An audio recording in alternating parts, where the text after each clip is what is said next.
क्यों विवाह किया? अच्छा, गृहस्थी क्यों जरूरी है? बताओ, गृहस्थी जरूरी है या नहीं? फटाफट उत्तर दो। जरूरी है या नहीं? हाँ या ना उत्तर दो जल्दी से। गृहस्थी जरूरी है कि नहीं? हाँ या ना? हाँ तो जोर से बोलो। हाँ। अब बताओ क्यों जरूरी है? यदि गृहस्थी जरूरी है तो क्यों जरूरी है? क्यों गृहस्थी क्यों जरूरी है समझिएगा।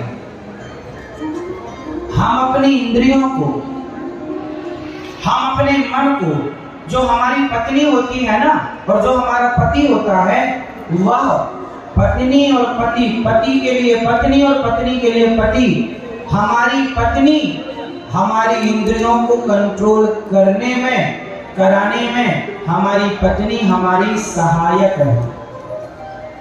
पत्नी क्या होती है? पति की सहायक। किसमें?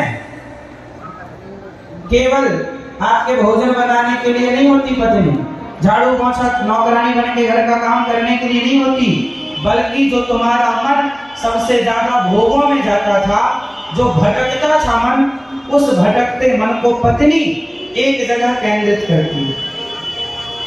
जिसका विवाह नहीं होता ना, सामान्य जो आदमी है जिसका विवाह नहीं होता, उसका मन 17 औरतों में जाता है, 17 स्त्रियों में जाता है। सामान्य लोगों की बात कर रहे हैं, साधु संत ऋषि मुनियों की। जिन लोगों का विवाह नहीं होता ना, उनका मन बहुत सारी स्त्रियों में जाता है, पर जिनका विवाह हो जाता है तो बहुत सारी स्त्रियों से मन हटके अब एक में लग गया। तो मन का जो भटकाव था वो पत्नी के आने से कम हुआ। अभी 17 जगह मन लगा था तुम्हारा, अब एक जगह लगेगा।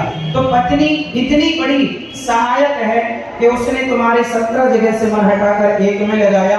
और धीरे धीरे अब आपको करना क्या है? पत्नी को देख लो मन लगाकर, संसार के भोगों को भोग लो मन लगाकर, और अब भोग कर देख लो कि कितना सुख है। अब इनसे भी मन हटाकर मन भगवान में लगा दो। पत्नी इसलिए होती है कि धीरे धीरे मन जो तुम्हारा अनकंट्रोल था, भटकता था, विषयों का सुख लेने की जो चाहत थी, ले लिया ना। अब मन ले लिया सब का आनंद, अब तो लगाओ सारा भगवान में, और अब नहीं तो कब? इसलिए पत्नी होती है।